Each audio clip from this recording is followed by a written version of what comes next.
काय ना असं वाटतं लोकांना, ज्याने आम्ही आता जनतेमध्ये असतो, खाली लोकांसोबत असतो, लोकांना वाटतं की राजकीय व्यवस्थेला म्हणजे त्याच्याही सत्ताधाऱ्यांना वाटत ना त्याचे निर्णय फार पटकन येतात, पण जे त्यांना वाटत नाहीत ते निर्णय येत नाहीत, असं एक परसेप्शन आहे. असं खरं आहे हे परसेप्शन? चुकीचं आहे.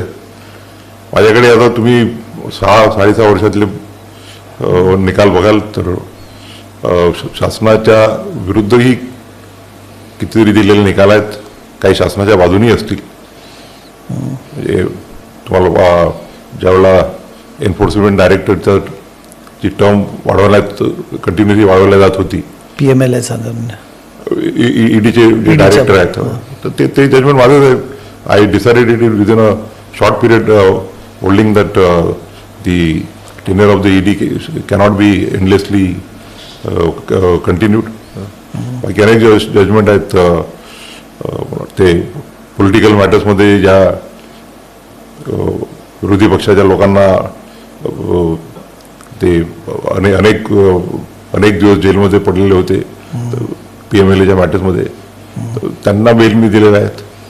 त्याचप्रमाणे एक विरोधी पक्षाचे एक खासदार आहेत त्यांच्यावरती डिस्क्वालिफिकेशन होतं, त्यालाही मी स्टे दिलेला आहे. राहुल गांधींचा डिस्ट्रिक्ट नाव नाही घेत तुम्ही, नाव पण आता ते सगळ्यांना माहिती आहे, ते हाय प्रोफाईल केस होते.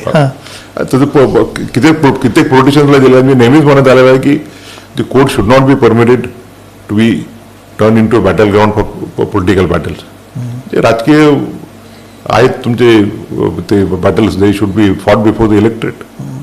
आणि त्यामुळे मी कधी सेंट्रल गव्हर्नमेंटच्या सेंट्रल केंद्रामध्ये जे शासन आहे त्याच्या बाजूने कधी निर्णय गेले असतील, कधी विरुद्ध गेले असतील. तसंच समजा राज्यांमध्ये जे दुसरे सरकार आहेत त्यांच्या बाबतीतही कधी त्यांच्या बाजूने निर्णय गेले असतील, कधी त्यांच्या विरोधात गेले असतील. कारण आम्ही पक्षकार कोण आहे हे पाहून डिसाईड नाही करत. We decide on the basis of the papers and the law, the facts and the law applicable to the facts.